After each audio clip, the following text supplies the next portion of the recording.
Hello everyone! Kumusta kayong lahat? Panibagong content at panibagong video na naman tayo guys. Ang video na to guys, ito nga pala yung video na kung saan nagkaroon ng parade ng mga nagdaang araw. Dito kasi sa AUP guys, nagkaroon ng mga event ng 1 week. So ayun, hindi ko agad na-upload ang video na ito. Pero ito na, panoorin nyo to. Pasensya na nga pala kayo guys kung medyo late yung upload natin ng video. Sobrang busy lang ako dahil pagkatapos ng maraming event dito sa AUP, exam agad yung bumungad sa aming mga estudyante lalo na sa mga working student. Pero alam nyo ba guys kung bakit nagkaroon ng parade dito sa AUP?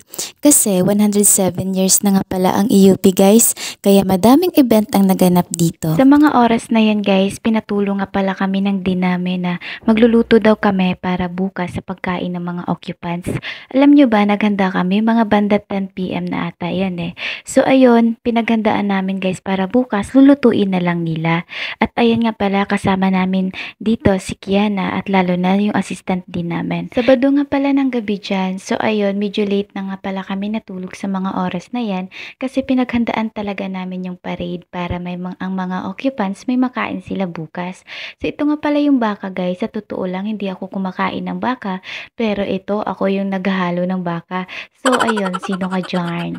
Pagkatapos nga pala initin ng baka guys, inutusan kami nung din namin na hugasan na daw to para bukas okay na, luto na lang yung kailangan gawin. Pagkatapos nga pala hugasan yan guys, ay hahatiin namin to ni Kiana. Sa mga occupants nga pala namin dyan na nanonood, ayan nga pala yung nangyari ng mga oras na yan. Kaya yung nakain yung baka na giniling, ayun, pinagpuyatan namin yun. Charis. So ito nga pala, gabi na yan, mga 11 or 12 na.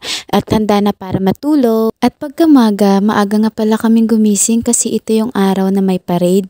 Gusto ko nga pa sana matulog sa mga oras na yan. Kaso guys, di pwede dahil monitor tayo. Kailangan natin mag-check ng attendance doon sa umattend ng parade. Sa mga oras na yan, nauna na yung mga occupants namin kung napapansin nyo naman. Marami-rami na nga pala sila pagdating namin. Kung napapansin nyo sila, di ba? Ayan yung mga taga-Sampaguita.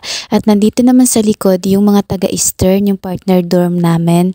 At sa mga oras na yan, nag-check na nga pala ako ng attendance kasi medyo late na kasi marami na sila at nagdatingan na lahat ng occupants. Sa mga oras na yan guys, may ano din pala, may parade din yung by college. Kaso dito tayo pumunta sa Sampaguita kasi nga monitor tayo at kailangan nating mag-check ng mga attendance nila.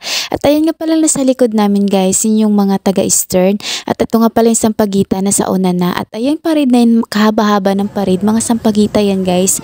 Marami talaga yung population ng Sampaguita kung alam nyo lang. Sa tagal ng video na to, hindi ko na alam kung anong sasabihin ko kasi limot ko na din ang mga nangyari sa araw na yan. Hindi ko alam guys kung paano ko sabihin sa inyo ang mga nangyari. Pero ito na nga, makikita nyo naman sa video na yan na nandito na kami, malapit na kami sa Binyo na kung saan dun maglalaro at dun gaganapin yung mga event na mangyayari ngayong araw na to.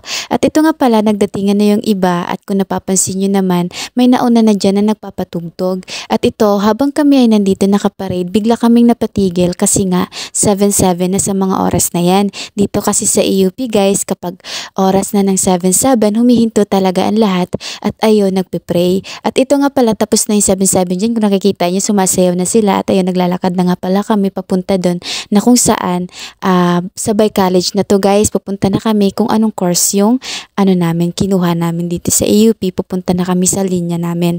At ayan, papaikot na nga pala yan guys at pagdating dyan sa dulo, makikita mo dyan na nandyan na lahat yung mga by college. At ito nga pala yung mga kapwa ko nursing guys at ito yung isa naman si Negrido. Hi be! At ito nga pala sa mga oras na yan, kung napapansin nyo, puyat na tayo at binigyan ako ng bata ng lubo. At ayun, pinaglaruan ko nga pala yung lubo sa mga oras na yan guys. At ayan, inaantok ako kasi nga ito inaantay namin yung mga occupants kasi bibigyan namin ng pangpainit ng tiyan nila. Kasama nga pala namin sila Kuya Noel sa mga oras na yan, si Kuya Jilan at si Kuya Cons kasi sila yung maintenance dun sa Sampaguita. At ito naman si Kiana kumakain. Sa mga oras na yan, gutom na din kami pero mas kailangan namin unahin yung mga occupants. Pagkatapos nga pala kumain, kung napapansin nyo yung mga basura nagkalat na kaya pinakuha ni Ma'am Gladys. Yung nakikita nyo sa video, siya nga pala si Kuya Noel na nag-comment sa vlog ko, ang sabi niya pa shutdown daw. So ayun, shutdown nga pala kay Kuya Noel dyan.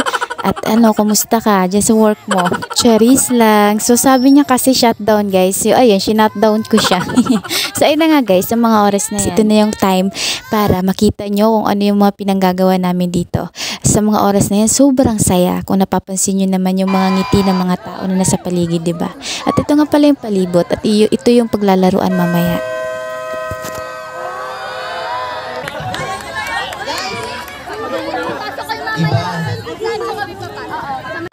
Sampagitan na nga pala ang kasunod guys. Pag nagbabagsakan ako,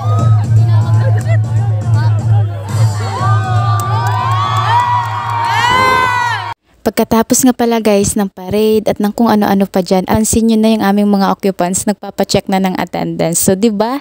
Nahilo ako sa mga oras na yan guys, kaya napaupo na lang ako, kaya hindi ko na tinulungan si Kiana mag-check ng attendance. Kung napapansin nyo yung mga mukha, excited na checkan yung mga attendance nila. So shout out nga pala sa lahat ng mga nahagip ng video na to. Sa mga oras na yan guys, so ayun, nagplano kami ni Kiana na pumunta na dun sa cafeteria. Kung napapansin nyo naman yung paligid, ang ganda ng araw ngayon guys. Pinagbigyan kami ng panahon ngayon at yung napapansin nyo, blue na blue yung langit. At nandito na nga pala kami sa cafeteria. Kumain kami sa mga oras na yan kasi nagutom talaga kami doon.